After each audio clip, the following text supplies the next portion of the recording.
पृथ्वी के केंद्र से मापी गई कोणीय दूरी उसे अक्षांश कहा जाता है। पृथ्वी का केंद्र है, उस केंद्र से मापी गई कोणीय दूरी को अक्षांश कहते हैं।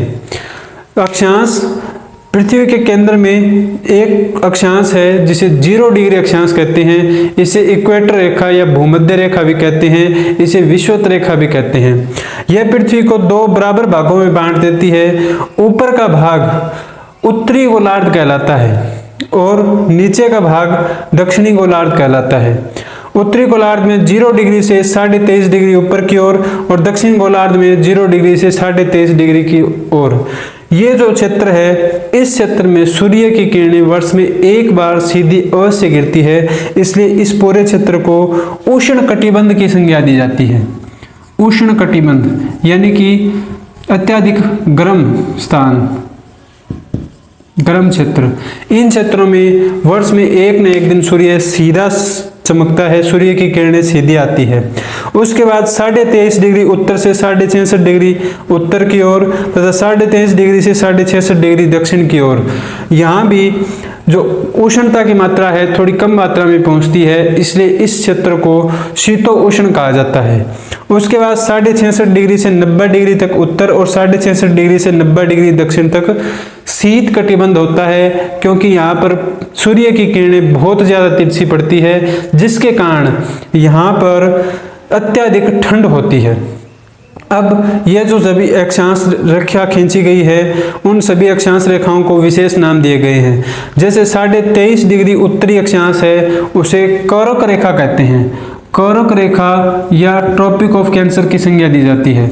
वहीं 23.5 डिग्री दक्षिणी अक्षांश को मकर रेखा या ट्रॉपिक ऑफ कैप्रिकॉर्न की संज्ञा दी जाती है।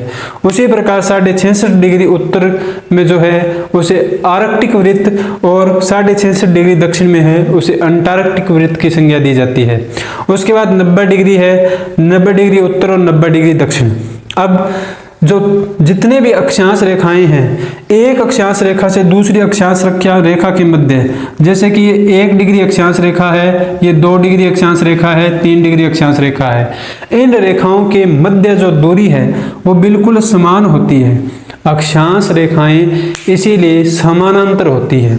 सभी अक्षांश रेखाएं समानांतर होती है क्योंकि इनका अंतर समान होता है। इनकी एक रेखा से दूसरी रेखा के मध्य की दूरी बिल्कुल समान होती है, परंतु ये एक समान नहीं होती। सबसे लंबी रेखा 0 डिग्री रेखा या विषुवत रेखा या इक्वेटर जिसे कहा जाता है, भूमध्य रेखा जिसे कहा जाता है, ये सबसे लंबी होती है। उसके बाद जैसे जैसे 90 डिग्री उत्तर की ओर 90 डिग्री दक्षिण की ओर जाते जाते हैं, उसी प्रकार अक्षांश रेखाओं की लंबाई कम होती जाती है।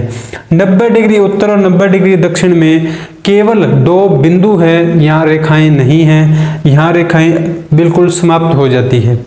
आज की क्लास में हम यही देखते हैं। अक्षांश रेखाओं में बाकी जानकारी हम कल या आने वाली क्लास में देखेंगे और उसके बाद देशांतर रेखाओं के बारे में जानेंगे। यदि आपको क्लास अच्छी लगी हो तो क्लास को लाइक करें, चैनल को सब्सक्राइब करें, आगे से आगे शेयर करें। आपके कमेंट हमारे लिए बहुत इंपॉर्टेंट है। आप अपने सुझाव कमेंट के माध्यम से ज़रूर पहुंचाएं हम तक। धन्यवाद।